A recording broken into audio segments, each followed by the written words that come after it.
Lors de la dernière Assemblée générale de l'OEA, qui s'est tenue à Antigua et Barbuda, les États membres de l'organisation hémisphérique ont adopté une résolution qui s'intitule significativement « Appel à la mise en œuvre urgente de solutions concrètes pour résoudre la grave crise institutionnelle et sécuritaire en Haïti ».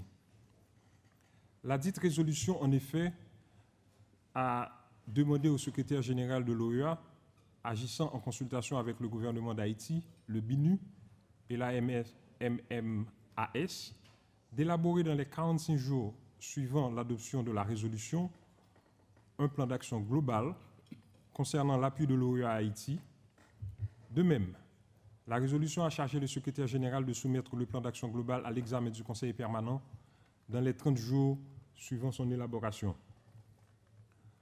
Tout en félicitant notre secrétaire général, Albert Hamdine, pour l'élaboration et la présentation de ce premier jet du plan d'action dans les délais impartis, nous voulions faire quelques remarques préliminaires, non exhaustives, en rapport à ce plan global. D'abord, nous prenons acte, avec une certaine satisfaction, du fait que le plan soit présenté non comme un document définitif, mais comme un draft, une proposition intitulée à bon escient vers une feuille de route dirigée par les Haïtiens pour la stabilité et la paix avec un soutien régional et international. Je tiens à rappeler que cette exigence pour que la feuille de route pour Haïti soit conduite par Haïti a été martelée par le chancelier haïtien, son Excellence Jean-Victor Harvel Jean-Baptiste, au cours de la dernière Assemblée générale. Dans son discours de circonstance, et même dans ses échanges en tête-à-tête avec le secrétaire général, le chancelier haïtien a insisté sur le fait que la solution aux multiples problèmes d'Haïti doit venir en premier lieu des Haïtiens. Aussi, le chancelier a souligné que la feuille de route devrait être, in fine, un effort collectif visant à mobiliser des ressources alignées sur les priorités haïtiennes. Nous nous félicitons de voir que les principes généraux d'alignement et d'appropriation de la feuille de route soient a priori reconnus par le draft proposé par le secrétaire général. Toutefois, pour que l'idée d'une feuille de route conduite par Haïti et pour Haïti ne soit pas une rhétorique vide, la feuille de route se doit de refléter dans sa teneur comme dans son budget les priorités d'Haïti. Dans cette perspective, permettez-moi de réitérer ce qu'est pour Haïti la priorité des priorités en vous donnant lecture d'une partie du discours prononcé récemment par le président du Conseil présidentiel de transition, son Excellence M. Laurent Saint-Cyr. Je cite : « Aujourd'hui, les voix de 12 millions d'hommes et de femmes s'élèvent pour réclamer une seule chose, la sécurité.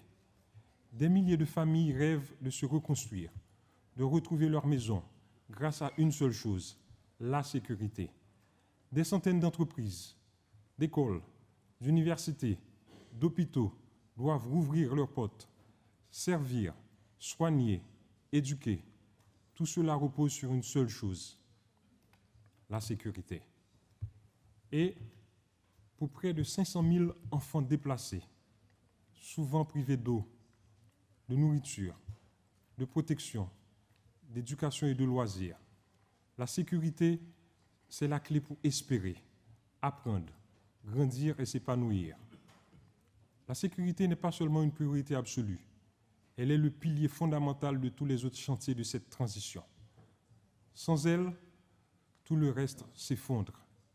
Réforme constitutionnelle, relance économique, élections, tout cela risque d'être compromis. Il est difficile de réaliser les chantiers de la transition dans un climat où la peur, la violence et l'instabilité règnent. » Fin de citation. Monsieur le Président, Monsieur le Secrétaire général, chers collègues, ambassadeurs et distingués représentants, vous aurez compris, en effet, que, au cœur de toutes les détresses qui frappent Haïti en ce moment, la sécurité demeure l'urgence absolue conditionnant tout le reste. Pour autant, le reste ne doit pas être négligé. Voilà pourquoi, au-delà du rétablissement de la sécurité, la solution durable à la crise multidimensionnelle d'Haïti requiert une approche holistique de progrès social et de gouvernance politique et économique qui dépasse l'approche humanitaire. Comme l'indique également la feuille de route, au-delà de la stabilisation et de la sécurité,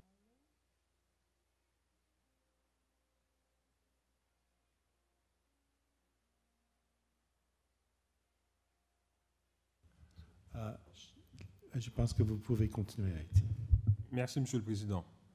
Comme l'indique également la feuille de route, au-delà de la stabilité et de la sécurité, il nous faut renforcer toutes les formes de gouvernance du pays, notamment celles politiques et économiques, à travers des consensus par recoupement visant la légitimité institutionnelle via des processus électoraux.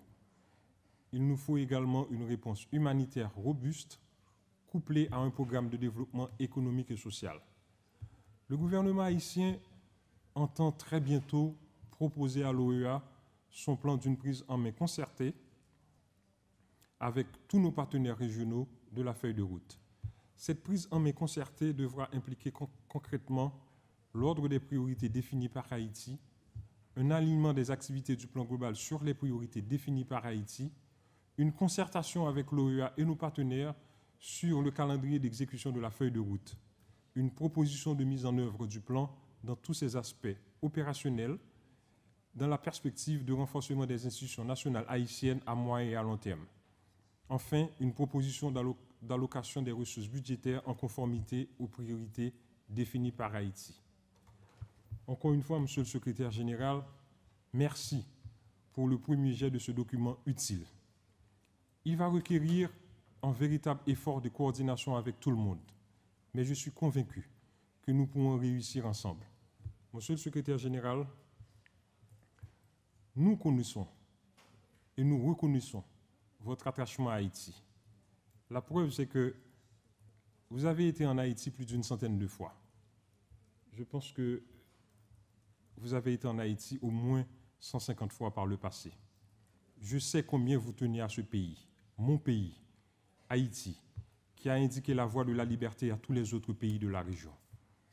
Nous n'avons absolument aucun doute que vous voulez nous aider. Cependant, nous vous demandons de le faire en commençant par le commencement. Cela revient à dire, Monsieur le Secrétaire général, qu'il faut commencer par nous écouter. Commencez par écouter les autorités haïtiennes. Commencez par écouter le peuple haïtien. C'est notre seul gage pour réussir ensemble. Je vous remercie.